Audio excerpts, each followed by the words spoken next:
Olá, pessoal! Vamos ao feedback da nossa avaliação. Primeira questão. A produção de leite em quilogramas em 4 lactações de 2 vacas holandesas se encontram na tabela a seguir. Determine a média, o desvio padrão amostral, qual das vacas apresentou maior produtividade média e qual das vacas apresentou maior variabilidade fenotípica. Então, nós temos ali na tabela os valores da primeira, segunda, terceira e quarta lactação da vaca A e da vaca B. A resposta seria: a média da vaca A foi de 20 kg e o desvio padrão de 1,41. A média da vaca B foi de 20,25 kg e o desvio padrão de 2,22 kg. De acordo com esses valores, foi possível concluir que a vaca B apresentou maior produtividade média e maior variabilidade fenotípica para essa característica. Como que nós chegaríamos nesse resultado?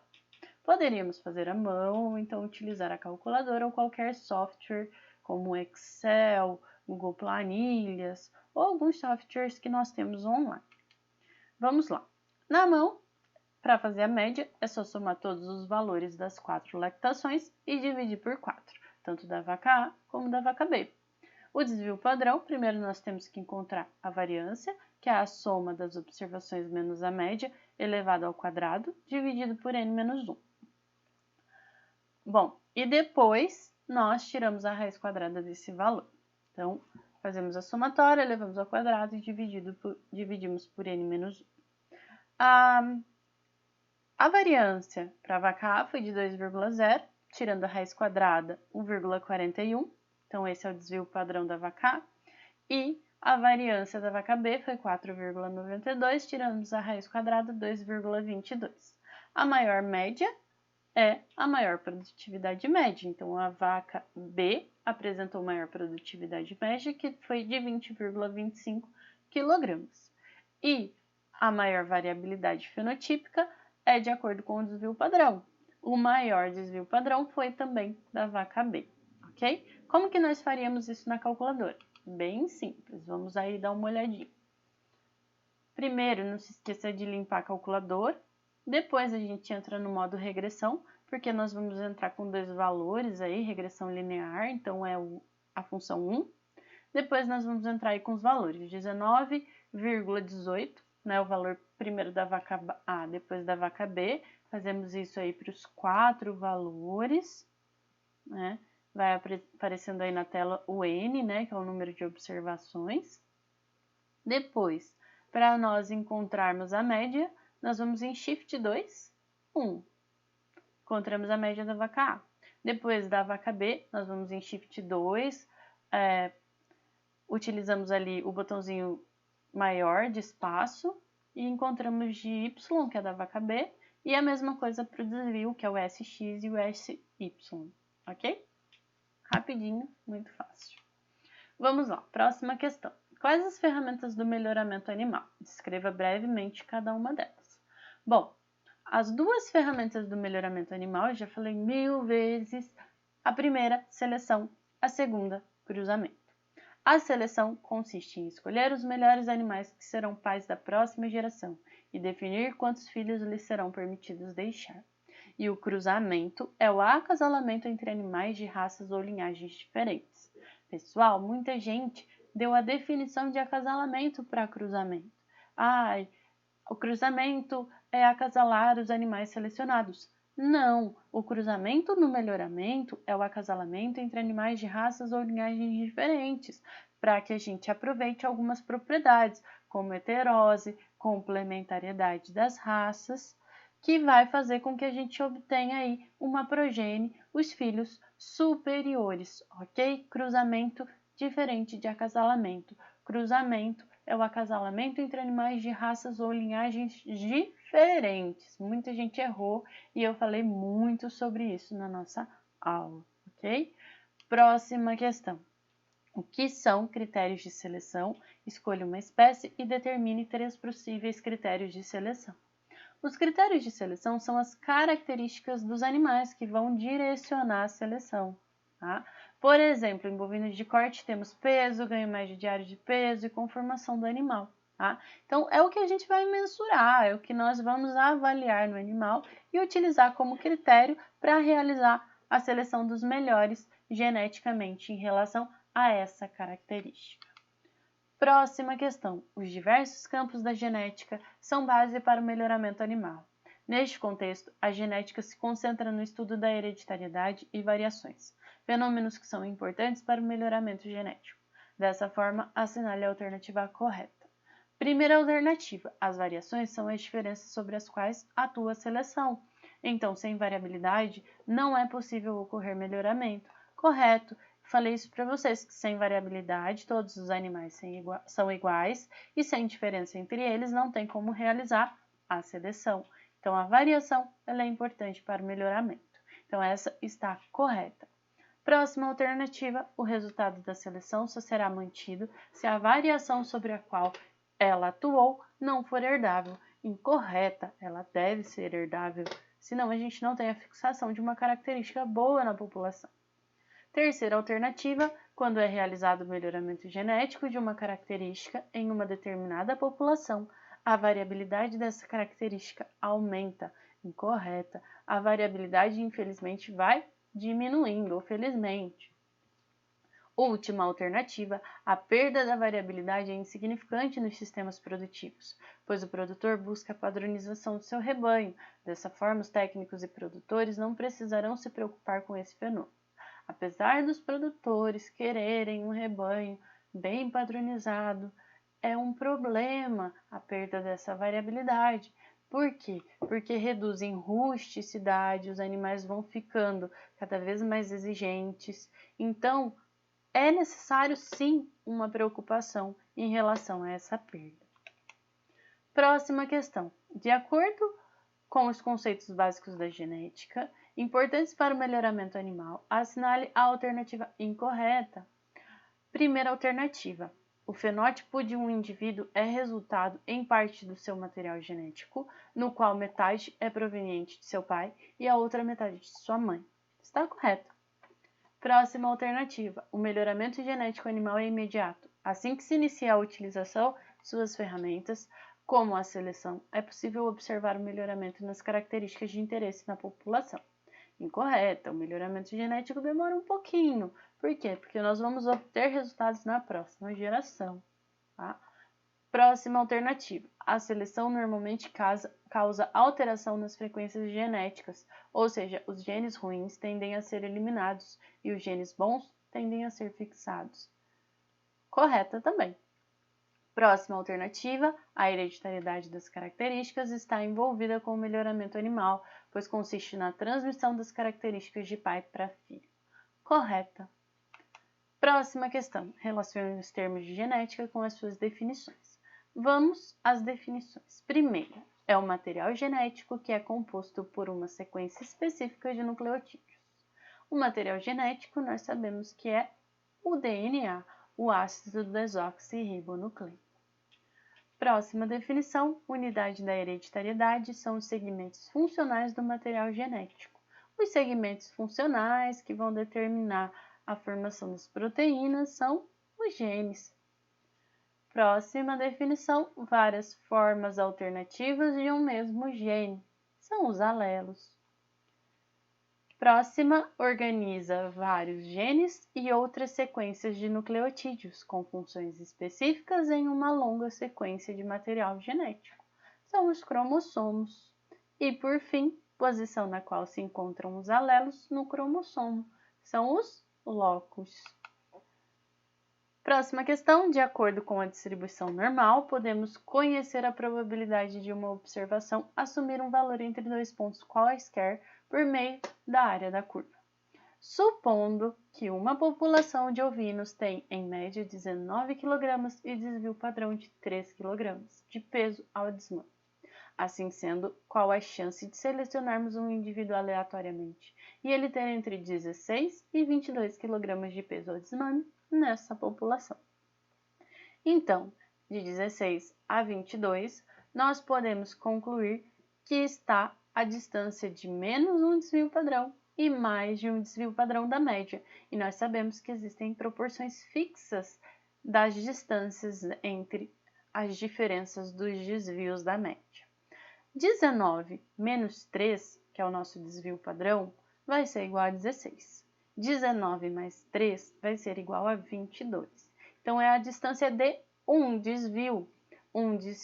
As distâncias de menos um desvio mais um desvio em relação à média, nós temos 68,26% da nossa população. Tá? Então, a chance de selecionarmos um indivíduo aleatoriamente e ele ter entre 16 e 22 kg de peso ao desmame é de 68,26%. Próxima questão. Em um experimento, um pesquisador encontrou que a correlação de Pearson entre o peso vivo e o peso de carcaça de novilhos, Nelore, foi de 0,94. O que significa esse valor? É um valor alto, porque o máximo de correlação que nós encontramos é 1, e é um valor positivo, porque não apresenta sinal negativo antes, ok? Então, nós podemos concluir que a correlação foi alta e positiva, indicando que um animal com peso vivo alto provavelmente terá um peso de carcaça alto. Por quê? Correlações altas e positivas, nós temos uma correlação proporcional. Quando eu tenho altos valores para uma característica, eu provavelmente vou ter altos valores para outra. Quando eu tiver baixos valores para uma característica, eu vou ter baixos valores para a outra. Próxima questão. Suponha que em uma população de bovinos da raça Shorthorn, fez-se a classificação dos indivíduos pelos seus fenótipos e genótipos em relação à cor da pelagem. Tabela a seguir. Quais os valores das frequências alélicas dessa população? Para encontrar as frequências alélicas, primeiro nós temos que encontrar as frequências genotípicas.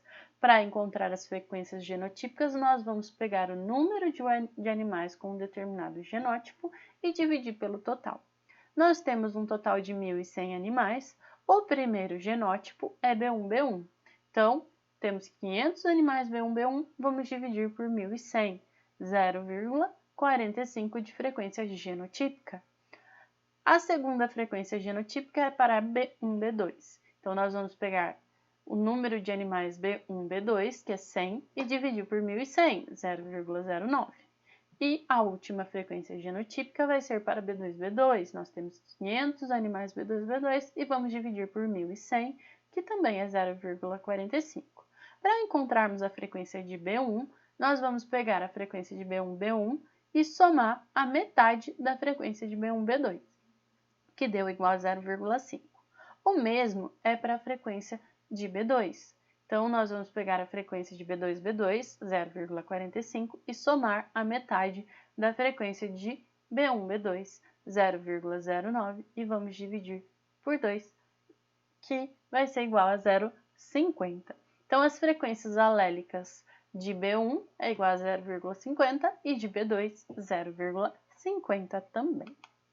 Próxima questão. Em uma população de animais em equilíbrio de Hardy-Weinberg para um determinado gene azinho, temos dois alelos possíveis, azão e azinho. Nessa população, a frequência do alelo azinho é de 0,30.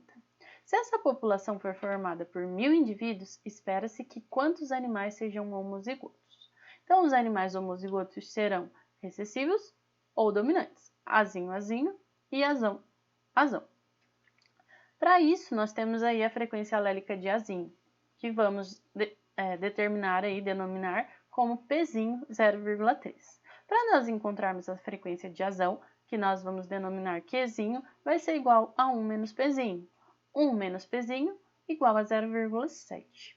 Como nós sabemos que esses animais estão em equilíbrio, nós conseguimos encontrar a frequência genotípica por meio da frequência alélica. Então, a frequência genotípica de azinho vai ser igual a P ao quadrado. Vai ser 0,3 ao quadrado, 0,09. A frequência genotípica de azão-azinho, 2PQ. 2 vezes 0,3 vezes 0,7, 0,42. Teoricamente, nós nem precisávamos calcular as frequências do heterozigoto, porque nós não queremos saber aí o número de heterozigotos, queremos saber o número de homozigotos. A frequência genotípica de azão vai ser igual a Q ao quadrado, 0,7 ao quadrado, 0,49. Tá? Para nós encontrarmos o número esperado de animais, nós vamos fazer igual a 0,09 vezes 1000, que é o nosso número total de animais, que é 90. E para nós encontrarmos o número esperado de animais azão, 0,49 vezes 1000, 490. Então, o número esperado de homozigotos vai ser igual a 90 mais 490, que é o 580. Ok? Próxima questão. Diversos fatores não atuam em uma população que está em equilíbrio de Hardy-Weinberg. Dessa forma, as frequências alélicas não se alteram de uma geração para outra. No entanto, este equilíbrio só se aplica em populações teóricas, uma vez que muitas premissas exigidas não ocorrem na natureza. Analise as alternativas abaixo e marque a única que não indica uma premissa para a demonstração do equilíbrio de Hardy-Weinberg. Primeira alternativa: todos os indivíduos são férteis e inviáveis. Sim, essa é uma premissa para ocorrer o equilíbrio. Próxima alternativa: os cruzamentos ocorrem de forma aleatória. Também é uma premissa. Terceira alternativa: ausência de mutação. Também é uma premissa. E por fim, populações pequenas. Errado. Para eu ter equilíbrio, eu teria que ter populações grandes. Próxima questão. O delineamento de um programa de melhoramento animal é muito importante. Para que bons resultados sejam obtidos após a realização desse programa, assim sendo, assinale a alternativa incorreta. Primeira alternativa: o delineamento consiste no planejamento de um programa de melhoramento, que engloba a definição dos objetivos e estratégias a serem utilizadas. Correta. O delineamento consiste no planejamento, e esse planejamento é extremamente importante. Próxima alternativa: a primeira etapa do delineamento é definir os objetivos desse programa, pois são eles que irão direcionar todo o processo. Também está correta. O objetivo é muito importante. Próxima: como as alterações genéticas tendem a ser fáceis de realizar, é possível alterar o objetivo do programa de melhoramento quantas vezes desejar durante a execução do programa de melhoramento. Incorreta, né? Não é tão fácil assim de realizar e os objetivos eles são muito importantes. Quando nós passamos por um tempo fazendo esse programa de seleção com esse objetivo, é muito difícil voltar atrás. Tá? Então, por isso que essa é a incorreta. Nós temos que realizar um novo programa de melhoramento se nós tivermos que alterar o objetivo. E, por fim, definir as estratégias fazem parte do delineamento e consiste nas definições dos critérios de seleção, quais animais medir, os métodos para predizer os valores genéticos e as técnicas reprodutivas a serem utilizadas. Também está correta. Próxima questão: conhecer a estrutura dos rebanhos é muito importante no momento de planejar o programa de melhoramento genético animal. Neste contexto, os rebanhos que trabalham com animais efetivamente superiores e no qual são realizados intensa seleção dos animais de raças ou linhagens puras são conhecidos como... Então, nós temos aí vários tipos de rebanhos: rebanhos melhorados, comerciais, núcleo ou de elite, rebanhos multiplicadores. Os rebanhos que trabalham com animais efetivamente superiores e no qual são realizadas intensa seleção são os rebanhos núcleo ou de elite. Próxima questão: o fenótipo cor do pelo de labradores é um caso de epistasia recessiva. Esses animais podem ter pelos de cor preta, marrom ou dourado, e os genes Bzinho e Ezinho estão relacionados com essa característica. O gene Bzinho é hipostático e o alelo Bzão determina a cor preta, o alelo Bzinho determina a cor marrom. O gene E é epistático e o alelo Ezão permite a coloração preta e marrom. E os alelos Ezinho e Ezinho relacionam-se com a cor dourada e inibe as demais colorações. Sendo assim, considere o cruzamento entre dois indivíduos, Bzão, Bzinho, Ezão, Ezinho, e determine a frequência genotípica da cor dourada, quais os genótipos e quais as suas frequências genotípicas produzem essa cor, resultados desse cruzamento. Então, a resposta correta é a frequência fenotípica dos dourados é de 4/16, igual a 0,25. E os genótipos e frequências genotípicas dos dourados são Bzão, Bzinho, Ezinho, Ezinho, 2,16, 0,125. Bzinho, Bzinho, Ezinho, Ezinho, 1,16avos, 0,0625. E Bzão, Bzão, Ezinho, Ezinho, 1,16avos, igual a 0,0625. Como que nós encontramos essa frequência, então? É uma epistasia recessiva para a cor da pelagem dos labradores. Então, esse exercício nós trabalhamos aí com epistasia e também com cruzamento relacionado às leis de Mendel. Tá? Nós temos aí os animais pretos, eles vão ser aqueles que apresentam pelo menos um alelo Bzão e um alelo Ezão. Os marrons vão ser aqueles que são homozigotos recessivos para Bzinho e pelo menos um alelo Ezão. Os dourados vão ser todos independente do B que apresentam homozigotos recessivos para Ezinho. Então, vamos lá. Primeiro, nós temos que realizar o cruzamento. Do cruzamento, nós vamos ver quais vão ser dourados. Então, todos que têm aí homozigotos para Ezinho, né, que é o Bzão, Bzão, Ezinho, Ezinho, 1,16avos, 1 de 16. O Bzão, Bzinho, Ezinho, Ezinho, que é o 2 de 16. E o Bzinho, Bzinho, Ezinho, Ezinho, 1 de 16 também. Então, dessa forma aí, nós encontramos as respostas dessa questão. Próxima questão. O melhoramento genético é muito importante para melhorar a produtividade dos sistemas de produção animal. Assim sendo, assinale as alternativas corretas. Primeira alternativa.